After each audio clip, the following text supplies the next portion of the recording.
Joko Widodo tidak bisa menjadi presiden tanpa dukungan para pengembang.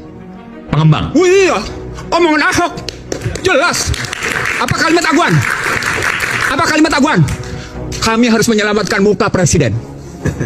Hei, ayo, ayo kita bilang. Dan menurut Anda itu adalah kerusakan. Anda bisa jelaskan bagaimana kerusakan ketika presiden dikuasai oleh oligarki? Gampang sekali. Kalimat intelektualnya adalah financialization.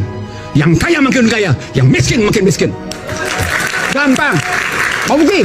Mau bukti? Mari kita bukti sekarang. Berapa SBN yang dikeluarkan oleh pemerintah? Siapa yang bayar?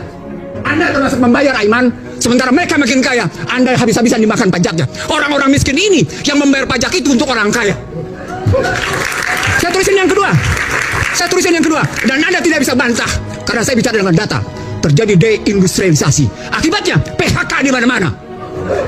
Apa kaitannya deindustrialisasi dengan kekuatan oligarki tadi yang mendukung pemerintah? Karena sistem membenarkan bahwa lebih asik main di sektor keuangan daripada berjalan dalam sistem hukum yang tidak punya kepastian. Mereka mendapatkan karpet Dan merah. itu kemudian hukumnya bisa dibeli. Itulah wujudnya koalisi menjadi alat kekuasaan. Tuh, kayak gitu. Itulah Tadi yang disebut oleh Huniani tadi, itu bagian dari proses pembuktian itu. Ada yang ketiga, Iman. Ada yang ketiga, yang Anda tidak bisa bantah.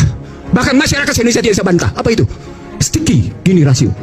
Apa itu sticky Gini ratio? Susah nurunin Gini ratio. Kesenjangannya tinggi. Tinggi. Nggak bisa dibantah. Angka bicara. BPS bilang 0,382.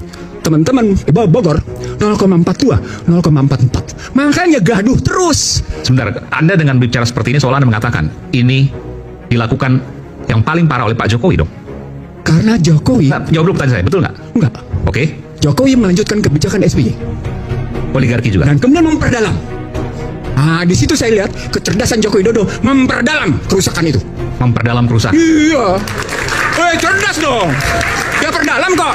Dan dia sudah disediakan oleh undang-undangnya sebelumnya. Saya bukan sama Anda. No. Ini riwayat ekonomi politik hukum. Tidak sembarang lihatnya. 2507. Mungkin bisa Bung Ihsan, mungkin bisa memperdalam itu dalam bentuk apa memperdalamnya? Memperdalam kerusakan. Kerusakan itu, karena ini kan juga ada tendensius untuk itu. Ya, saya setuju. Saya akan buktikan sama Anda. Oke. Saya protes di Mahkamah Konstitusi Undang-Undang 2507 karena menempatkan azas non-diskriminasi, karena memberikan hak atas tanah 90 tahun, karena menyamakan posisi repatriasi, bebas menarik keuntungan kapan saja, karena itu dihapus istilah PMDN. Oke, dampak dari sana,